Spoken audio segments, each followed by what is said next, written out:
What's up, guys? MCMMA here, and today I'm going to be breaking down my current pound for pound top 15 list.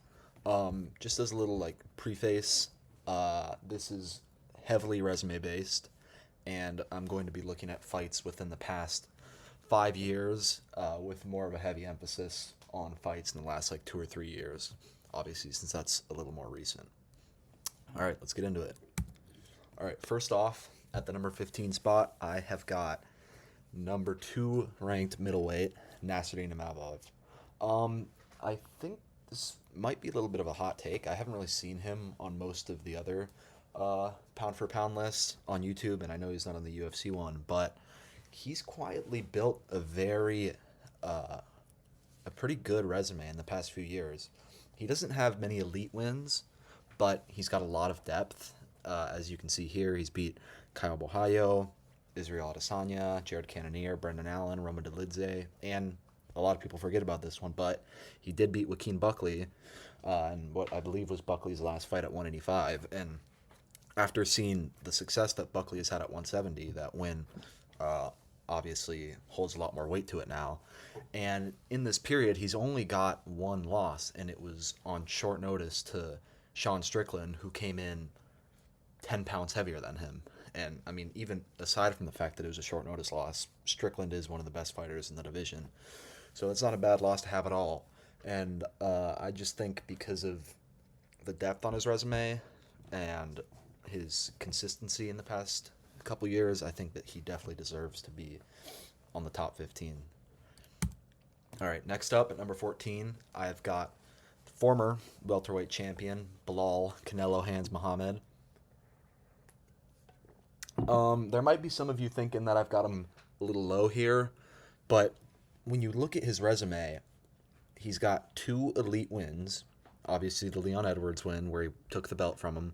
That is probably his best win. Leon was on like a, I mean, 9-year unbeaten streak before that, something like that. And it looked like he was gonna hold the belt for a long time, especially after beating Usman twice and then Covington. And then his win over Sean Brady at UFC 280 has aged incredibly well since Brady hasn't lost since then, and he just absolutely dominated Leon in his last fight. But outside of that, he really doesn't have much depth on his resume. Like Gilbert Burns, Gilbert, he took that fight on, I believe it was a month's notice, and he picked up 15 different injuries mid fight, so that one doesn't hold much weight. Aside from the fact that Gilbert has gone on an absolute like terrible run since then. I don't think he's won. I don't think he's won a fight since the Bilal loss.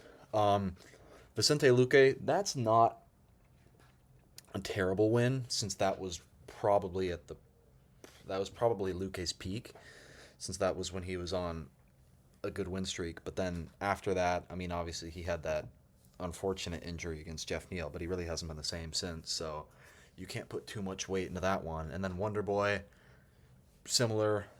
Wonder Boy has had very little success since the Bilal fight, and it was also just a really bad stylistic matchup for him.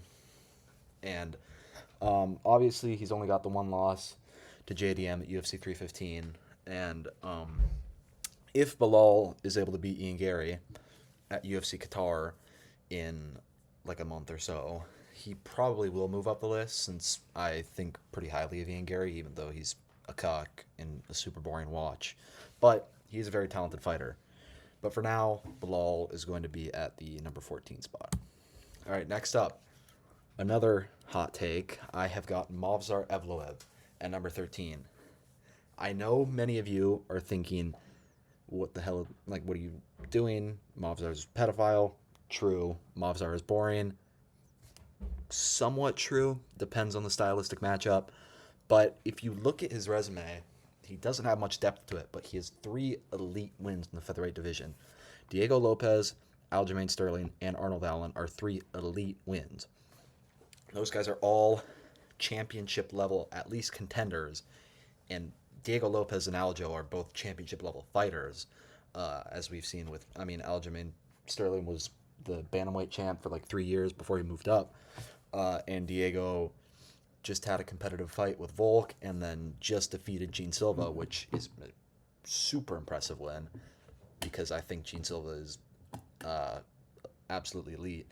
And on top of that, he has 0 losses. So, despite the fact that he is somewhat boring, he doesn't get any finishes, his resume does speak for itself. And I think those 3 elite wins are more than enough to put him in the top 15. All right, at number 12, I've got the former light heavyweight champion, recently dethroned Magomed Ankalaev. Um, Honestly, the only reason he's in this top 15 is because of his win over Pereira. That is the best win that you can get at light heavyweight at the moment. And I mean, you can say what you want about Pereira being injured and he didn't look right in the fight. Yeah, that's true, but he still made the decision to walk in there. He made the decision to fight, and Ankalaev still beat him. So you have to give him credit for that win.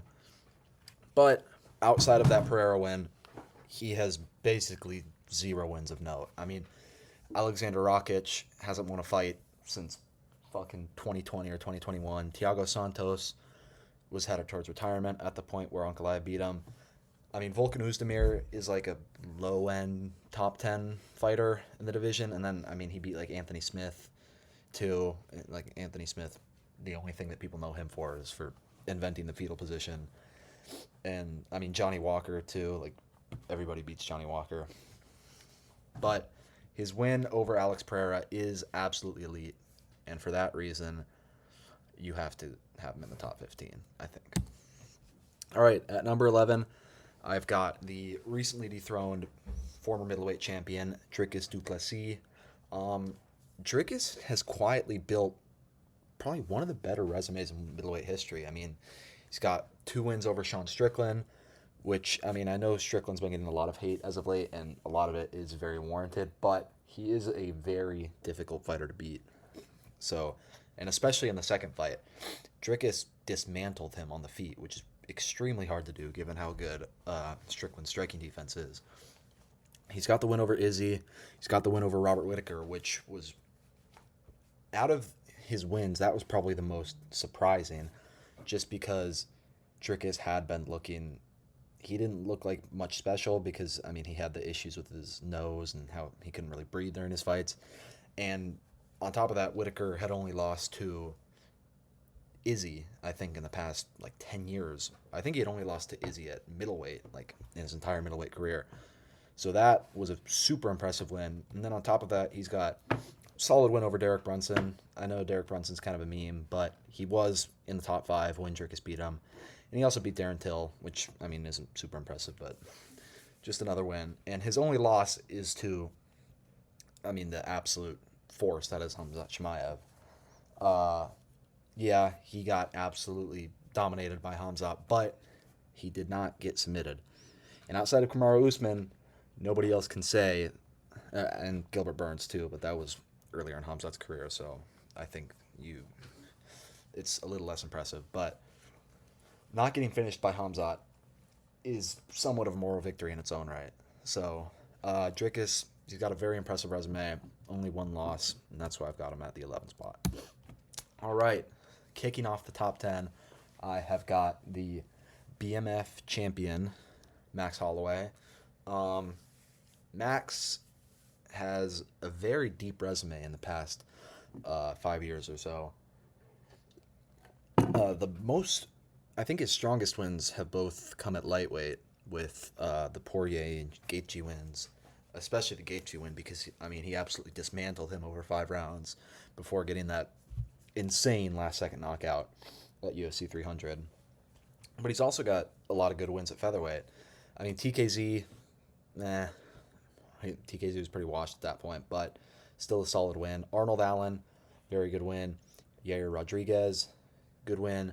And then Calvin Kattar. I know Kattar has been pretty awful in the past few years, but this was pretty close to his peak. And I mean, we all know what Max did to him. Absolute domination. Landed like 500 significant strikes or whatever it was in that fight. And more importantly, I mean, this is a guy who has only lost to the elite of the elite, absolute the like highest level fighters in Alexander Volkanovski and Ilya Topuria. And especially against Topuria, I thought that he was winning that fight before the knockout. And I would be really interested to see what a rematch between the two would look like at lightweight, because I know Max's chin is not the same since that knockout. He did get dropped by Poirier, but I think that um, the less like having less of a weight cut, being able to have more muscle on his frame, I think he could have more success in that fight than he did in their first one. So that is a fight that I would definitely like to see down the road. All right, number 9, we've got our first champion in the rankings with the welterweight champion Jack Della Maddalena. Um, I am of the belief that the 8 champions should generally be the top 8 in the pound for pound list. Obviously, we've got the exception of Islam Makhachev, but that's because he willingly vacated the belt because he's moving up to fight JDM.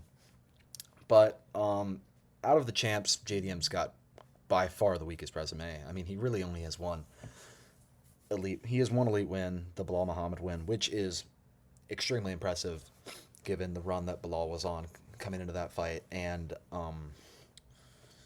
especially because of the odds. I think JDM was like plus 200 or something. A lot of people thought it was a really bad stylistic matchup for him, especially after seeing how Gilbert Burns had been able to control him in his previous fight. But JDM had an amazing performance against Bilal, stuffed all the takedowns, boxed Bilal's head off, and it was very impressive. And I'm very excited to see his fight against Islam because I think that it will be a lot more competitive than many are thinking. But outside of the Bilal win, there's not much there. I mean, he beat Gilbert Burns, but as I mentioned when I was talking about Bilal's resume, Gilbert Burns has really been awful since this fight.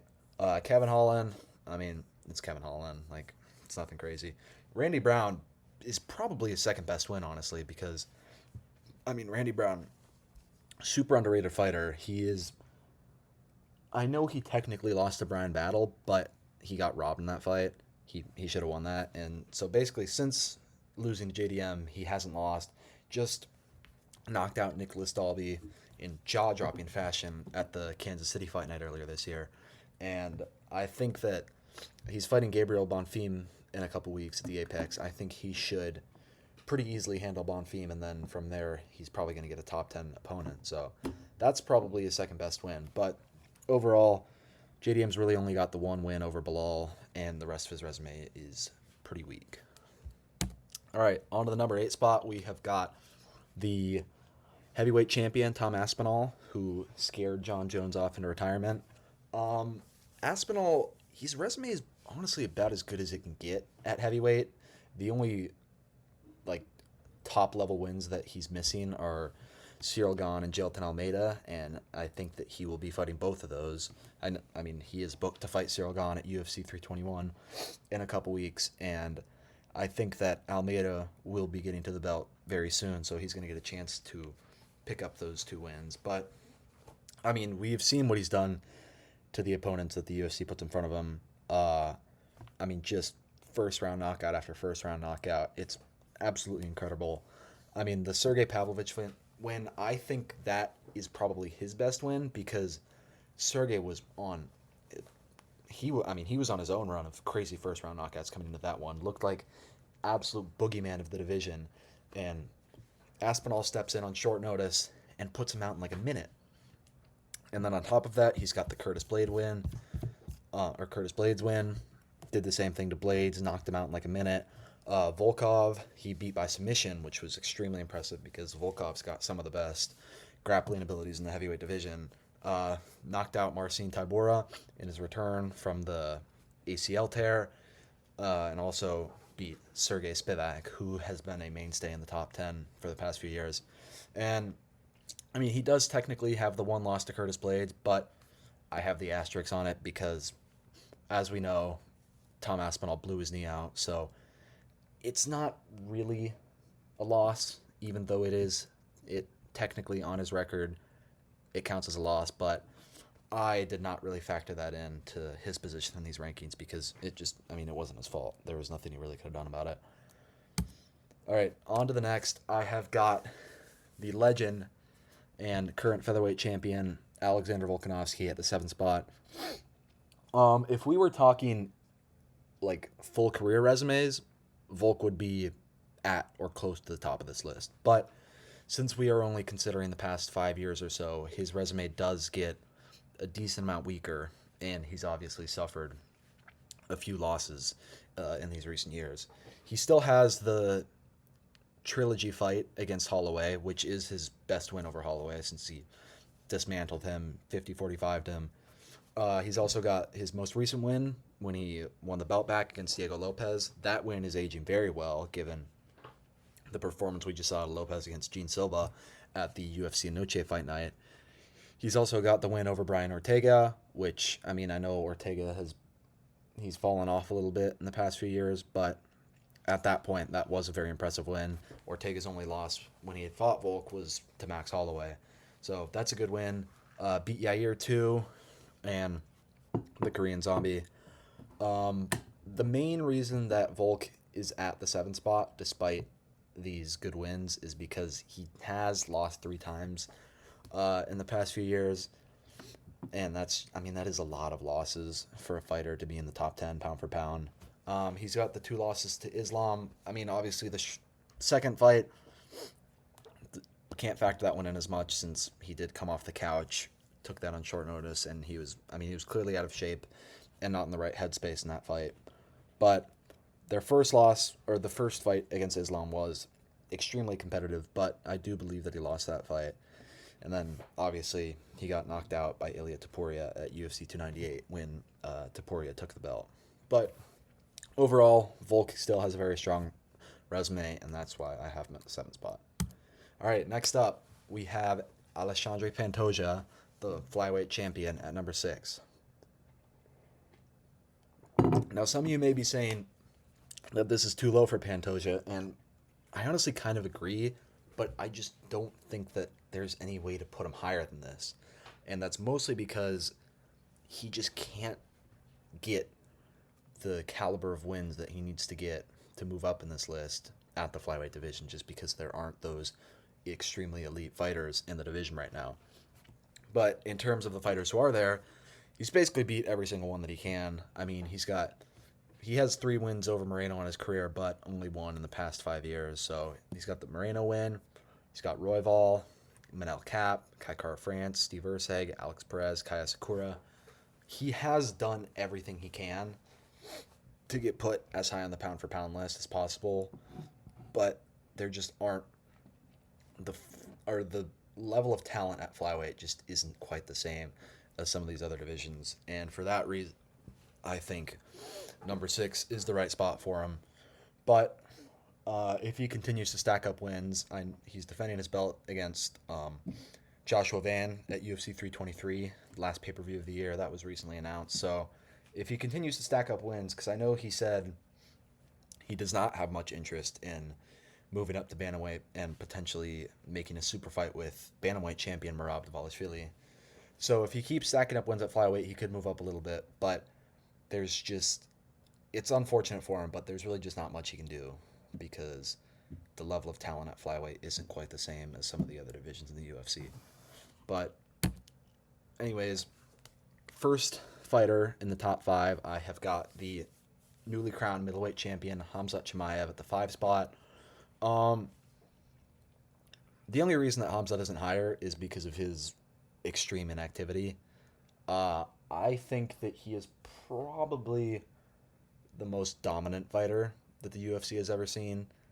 His recent win against Dricus du Plessis, as boring as the fight was, it was one of the most dominant performances in UFC history, if not the most, when considering the caliber of opponent that he was coming up against.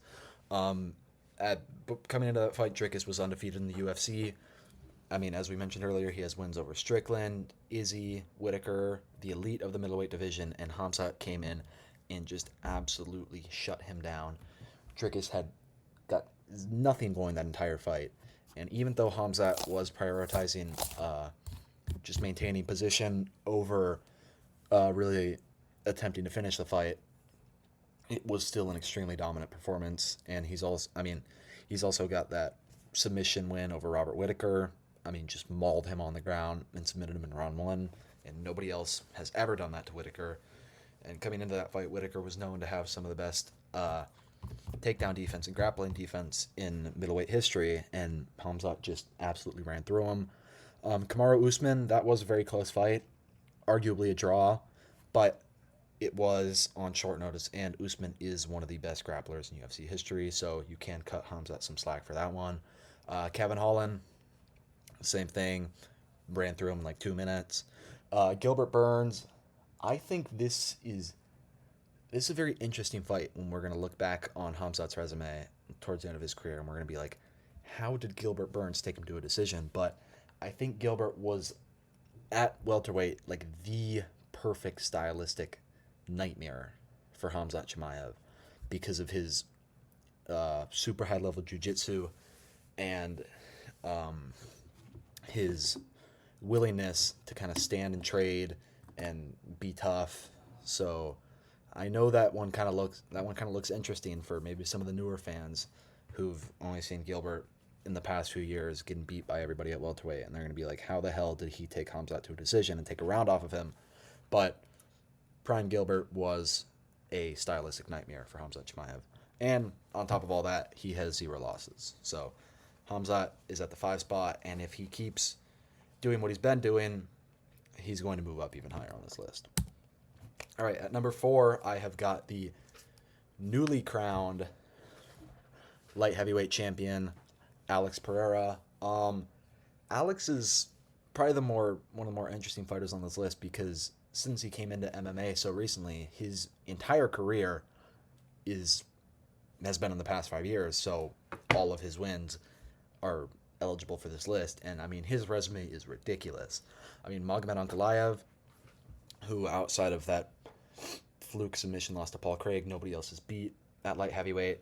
Israel Adesanya, who coming into that fight was undefeated at middleweight in his career and had beat, Whitaker twice, Cannonier, Vettori. He had beat everybody at middleweight that they put in front of him. So that is another extremely impressive win. 2 wins over Yuri Prohaska, who, again, nobody else at light heavyweight has ever been able to beat this guy. And not only did Alex beat him, he put him out twice. He's got the win over Jan Blachowicz, Jamal Hill. Sean Strickland, I think, is probably his most underrated win on his resume since, who else has Strickland lost to at middleweight? He lost to Dricus, and that's it. So that's another extremely impressive win. And Khalil Roundtree, who he beat in that amazing fight at UFC 307. That's a good win. Roundtree he hasn't really beaten any good fighters, but he has proven in his fights against Yuri and Alex Pereira that he is a top-level fighter in the light heavyweight division. And on top of that, he also has his win over former champion Jamal Hill at UFC 300. And his only 2 losses have come to Magomed Ankalaev and Israel Adesanya. And for both of those, you could you can make excuses for Pereira, I guess. The Ankalaev fight, he clearly wasn't right. He came in hurt, he looked off, and he avenged that loss recently at UFC 320 to prove how much of a fluke that was. And then the Izzy loss, he just had that ridiculous weight cut that he was making to 185. And, after losing that fight, he immediately moved up and has had insane success at 205 pounds. So Alex Pereira has a ridiculously strong resume, and the only reason he's not higher on this list is just because of the insane skill that we have got in the pound-for-pound list right now. All right, at number 3, I have got former lightweight champion Islam Makhachev. When you look at Makhachev's resume, he has very little depth on there, but if you look at quality of his best wins, it's absolutely insane. Beating Charles Oliveira, prime Charles, who was coming off the wins over Chandler, Poirier, and Gaethje. He was at the peak of his powers, and Islam not just beat him, but completely shut him down. Was able to completely neutralize Charles in the grappling, and uh, dominated him on the feet, including dropping him, which led to the finishing sequence, and his win over Alexander Volkanovski in the first fight is one of the greatest ones in MMA history.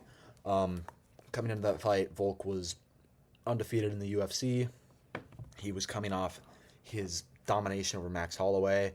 He had not just beat, but he had outclassed every single fighter that they had put in front of him up to that point. In Islam, not just beat him, but outstruck him, which was the craziest part. And then he's also got the second win over Alexander Volkanovski, which I do have the asterisk on it because it was short notice and Volk clearly wasn't right, but it still is an extremely impressive win. Dustin Poirier, great win. Dan Hooker is his most underrated win, I think. He absolutely dismantled Hooker, submitted him in the first round, and Hooker has proven, especially in his last fight against Mateusz Gamrot, that he is no slouch on the ground. So the fact that Islam was able to dominate him the way he did is extremely impressive. And I mean, he's got went over Bobby Green, which he got a title shot off of, which is still kind of funny to think about. But on top of that, he has no losses in the past 5 years. So because of that, I have him at number 3. And if he defeats JDM at UFC 322, he could very likely be moving up this list. At number 2, I have got the bantamweight champion Merab Dvalishvili. I mean, you see Merab's resume. His resume is absolutely insane. One of the best resumes in UFC history. And the only reason that he's not number 1 on this list is because of how special the fighter at number 1 is. But I mean, we look at his resume: Petr Yan, 2 wins over Sean O'Malley, Corey Sandhagen, Umar Nurmagomedov, which is a win that I think is going to age very well as Umar's career continues to play out. Jose Aldo, Henry Cejudo, Marlon Moraes. He has beaten, I mean, every elite fighter at bantamweight in his career. Like every single top level bantamweight that he could beat, he has beat. And on top of that, he has 0 losses in that period, and he just keeps getting better every single fight. I mean, he went from a guy who was rightfully considered a decision merchant, even though I don't think that means he's a boring fighter, to submitting Sean O'Malley at UFC 316 and then almost knocking out Corey Sandhagen at UFC 320. And as a huge Petr Yan fan, I'm scared to see what Merab is going to do to him at UFC 323. So, I mean, he just keeps getting better and better, and it looks like he's not going to... I mean, he's such a freak athlete that I don't think he's going to slow down at anytime soon. So, Merab is... I can't, come up with enough ways to describe just how special of a fighter he is. And the only reason that he's not at number 1 is because of this man right here, Ilia Topuria, my number 1 pound-for-pound fighter in the world. I mean, I was somewhat unsure who I was going to have at number 1 before the Charles Oliveira versus Mateusz Gamrot fight, but seeing how dominant Oliveira looked in that fight solidified my belief that Ilia Topuria is the best fighter in the world right now. Because before that, you could, say, oh, Ilia only beats washed-up fighters, but that's just not true. Alexander Volkanovski, after losing to Ilia, goes and beats Diego Lopez in a convincing fashion. Max Holloway, after losing to Ilia, goes and dominates Dustin Poirier. Charles Oliveira, after losing to Ilia, goes and dominates Mateusz Gamrot, one of the most underrated fighters in the UFC. And, I mean, this 3-fight, his resume is not deep at all, but the 3-fight, stretch of Volkanovski, Holloway, Oliveira is, it has to be the greatest in UFC history. And he's just going to keep beating everybody they put in front of him in dominating fashion. I mean, it's insane how well-rounded this guy is. His grappling was somewhat untested, even though on the regional scene, most of his wins were coming by submission before he got to the UFC. But before the Oliveira fight, his grappling was somewhat untested. But this dude put Charles Oliveira in a crucifix with ease. And Charles is one of, if not the greatest grapplers in UFC history. And on top of that, Ilia knocks everybody out. It's insane how good this guy is, and I genuinely don't know if anybody will ever beat him, and he is just going to keep stacking up wins. And he's it's the same thing with Merab, but you can't really describe just how insane of a talent this guy is. If he continues at this rate, I believe that he will be the greatest fighter of all time. But yeah, that's it. Those are my top 15 pound for pound fighters in the UFC right now. I hope you guys enjoyed the video. If you disagree with any of the placements on my rankings, or if you think I missed a fighter that should be in here, just let me know in the comments. And hope you guys have a great day.